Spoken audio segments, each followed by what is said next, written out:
here I am standing in the courtyard of Hefei #1 Secondary School in Hefei, zooming into our international building, the administration building, and now we're walking underneath the road because our campus has two sides, and we're going up the stairs over to where the student housing and the cafeteria are.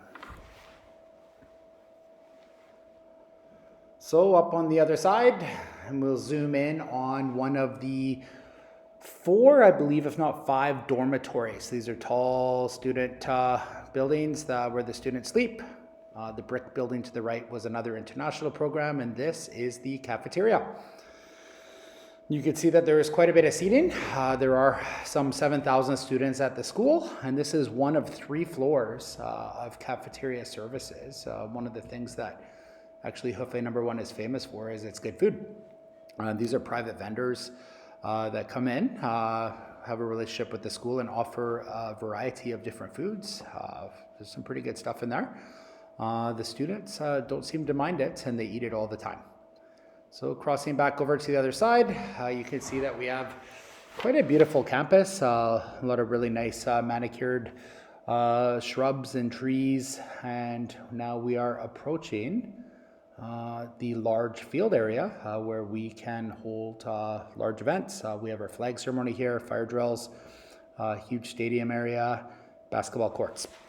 So this is one of the facilities that we use the most. It's a large auditorium. Right now our students are taking a test, and now we will walk back towards our school. Here's our wall of fame. Some students that have done really well. We're proud of them, so we put them up in our corridor as we go up. And we are up on the 5th floor in the international building. And this is one of our rooms that we're quite proud of. We requested the big school give us this fill-in, a formerly outside patio area. They did a great job with it. Curtains, windows, a really large space for drama, collaborative projects.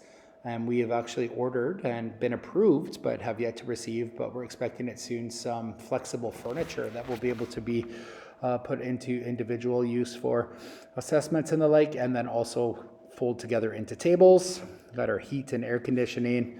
Really nice space.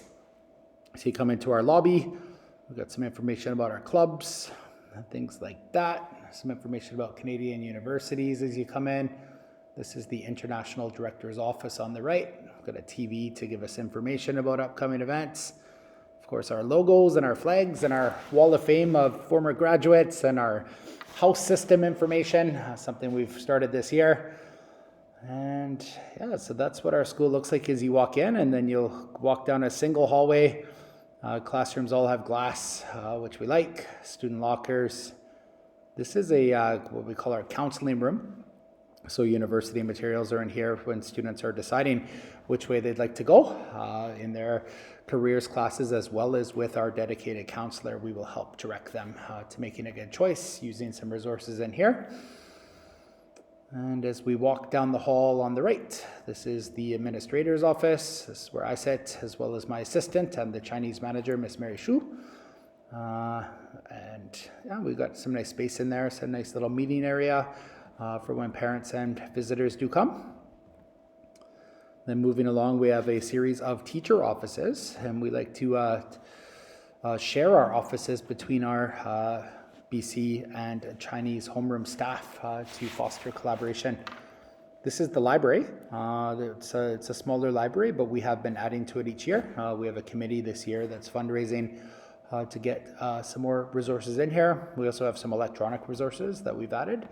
And this is, we've got, like I said, a committee that cares for this room, and we also have student printing services in here.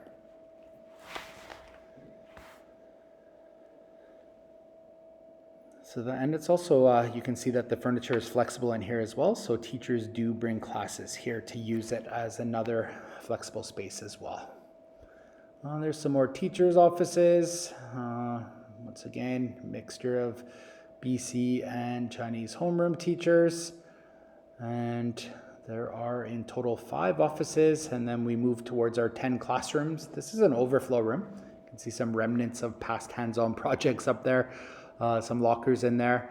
And then these are our standard classrooms that are kind of whipping by to hide the fact that the students have kind of left them in ill repair as they go to write their exam. It was a good opportunity. This room is what we call our assessment room.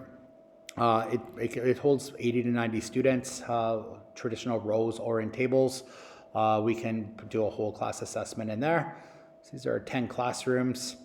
Going down the hallway, each of them has that curtained off glass area. And here's one of our typical rooms. We got a paint job last year, which has spruced things up, and every room has the whiteboard, the smart board, so that teachers can inspire the imaginations of the students using video or images or things. Every room does have Wi-Fi capabilities as well, something we have improved this year.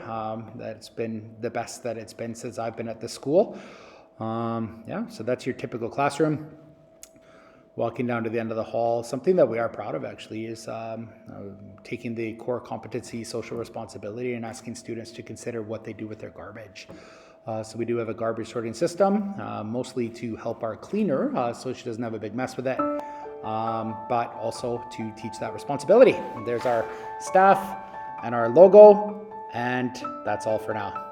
Welcome to CBC-Hefei #1.